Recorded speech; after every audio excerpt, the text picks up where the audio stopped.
All right, some thoughts on Las Vegas and a brand new candidate on the political scene tonight. The Dan York State of Mind program is brought to you in part by Lookout Rhode Island and Takeo Comfort Solutions.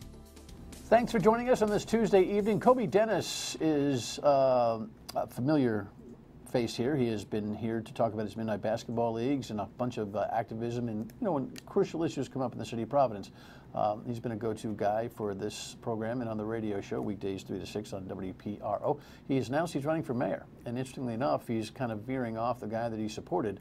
He's going to run against the incumbent Jorge Elorza, so he'll join us in our second and third segment this evening. In the meantime, we've got a pretty sharp guy on things like security. Lieutenant General, retired, Reginald Centracchio is here to help us try to understand, I don't know what. I mean, you know what? I just keep trying to get smart people to talk about what happened in Vegas, and unfortunately too many smart people don't have any answers as to why. But of course, we always figure out how to try to address the security issue. Just wanted to put this one note up, though. Kind of a big news story today. Headline, Peter Nerona, the former employee of the Attorney General's office, and of course U.S. Attorney, announced this morning in Jamestown that he is running for Attorney General. He is a blue chip candidate, no doubt. And he probably just sucked the entire air out of the Democratic side, at least. And the Republicans, I'm not sure. I would say he is an odds-on favorite. He's a quality guy. And he might just bring, listen, elections are meant to be contested, but he might just bring an air of credibility back to that office, which I think has been waning for 8 years. In the meantime, in Vegas, headline here, and of course the latest from CBS. The concert grounds that turned into a killing field remain closed off as people in Las Vegas struggle to come to grips with the unspeakable tragedy that shattered this community. Police say 64-year-old Stephen Paddock had an arsenal of 23 weapons and thousands of rounds of ammunition in his suite at Mandalay Bay. 19 additional guns were found at his house. What investigators don't know is what set off this retired accountant who had no history of gun violence. We're hunting down and tracing down every single clue that we can get in his background. From the 32nd floor, Paddock took aim at thousands of people at a music festival. As people fled in panic, fencing around the venue trapped many. It's what you see on TV, and it's never going to be you. It's never going to happen to you. And it was happening. Heather Goose comforted 23-year-old Jordan Mickeldoon when he was hit. She didn't know him. Using his cell phone, she called his girlfriend, who was sheltered in place nearby. She said, be honest with me, like, what's going on, And I said, he didn't make it. She said to me, he's the love of my life. Like, are you sure? I said, yeah.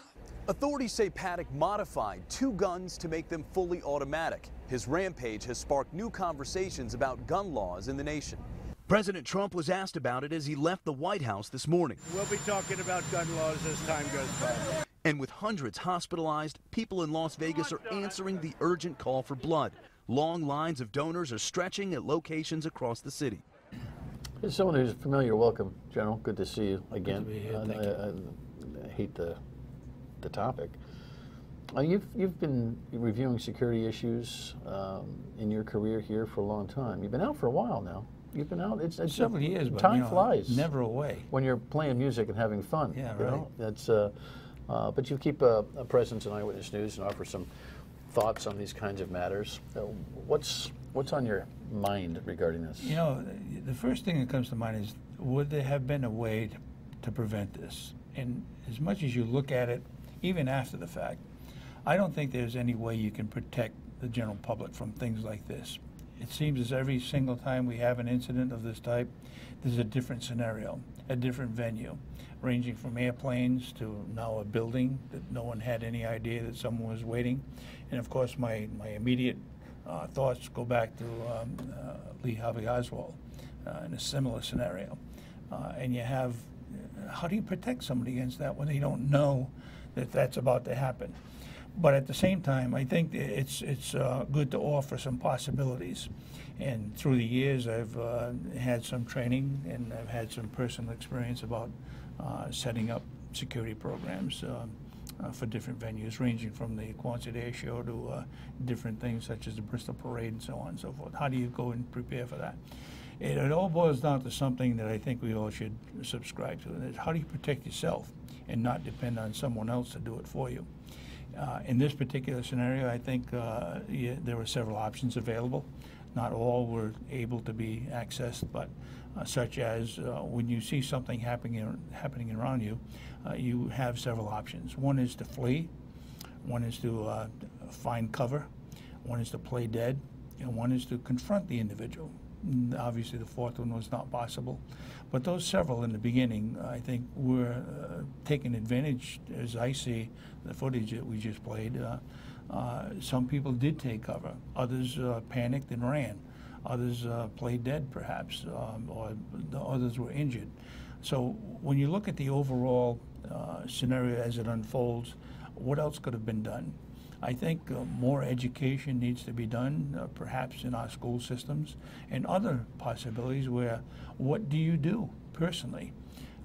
Stay away from large crowds. Is that possible in this venue? Perhaps not, but it's possible to stay on a perimeter versus in the middle of it. If you see a large amount of people starting to panic and run, what you don't want to do is to get in front of them. Obviously, that would be a viable target for someone that wants to make and demonstrate that you can plug up an access, an exit, perhaps. And I think, once again, being in the middle of the station fire several years ago, that was a prime example of stopping an exit possibility by people panicking and not being able to get out, and they just plugged up at the exit. Same thing happened here to some extent. There were limited exit probabilities, but people just panicked and they fell in place, and some of them were shot, and some of them were injured other than by being shot at. So you have a whole scenario of what are the possibilities that you and I can do as individuals versus expecting a perimeter security to take care of us while we're in there. Someone can always breach that, as was the case here. 32 floors high, broke out the windows with a hammer and started shooting.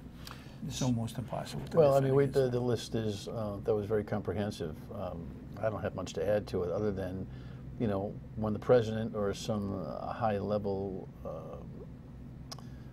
VIP comes to a Vegas, I mean, they've got the technology to make sure that there's no guns in the hotels around and all that kind of stuff. They don't use that here because there was no reason to or comprehend it. But now, if you're going to run a concert like that, I guess you're going to have to make sure that all those places are scanned, and it's going to add to the cost of doing business, and it's just the way it's going to have to be, it seems to me, right? Yeah, it would seemingly be that way. But I often try to determine how, in those 3 days that he was there, how did he get those weapons into the room? Yeah, well, they're going to have to figure that one out. Golf bags, I don't know what the hell he had. Some of those weapons break down into smaller, obviously, footprints, and to get him into the room would be relatively easy. Just bring and how much did he think he was going to accomplish? I mean, clearly, based on the ammo and the artillery that he had, he thought he'd be up there for a long time. I think so. The thing that I think maybe changed his overall plan was he didn't realize that someone would be there that quickly. And I'm getting different bits and pieces about how they located him, ranging from the fire alarms going off, and obviously that triggered a specific place where they should look to, as well as seeing the windows that were broken. Right. That led them to exactly where he would be. And I didn't think he planned on being discovered or apprehended that quickly, or obviously shot. So I think he may have had plans to be there longer, with expending all the ammunition he had to make a bigger impact. So just give me a minute on what do you think Rhode Island and Massachusetts officials are thinking about now after seeing that horror show? I think they're looking at, similar to what you just said, how do we prevent this from happening to begin with, by taking whatever you can do for such things as when you bring a large venue into Providence. How do you know that? And if you, another example was when you saw the Orlando shootings and other times when they knew they could not get into the stadium itself, and they waited until the crowds came out. That's extremely hard to do. You can secure a place, but to secure the exit of it for perhaps a half a mile out is almost impossible. Well, you just got to be smarter, but we can't live in fear. You're right. Right? Otherwise, we'll all be defeated to begin with. General, thanks for your thoughts. Appreciate that. Thank you. just want to remind you that if you are looking for a way to really spice up the technology for your finances, your checking accounts, your savings accounts, your investment accounts, and want to have them right in the palm of your hand, the Card Valet application with Navigant Credit Union will take care of that. Go online at navigantcu.org and take a look at how cool it is. Remember, NCUA, Navigant Credit Union. Kobe Dennis running for mayor next.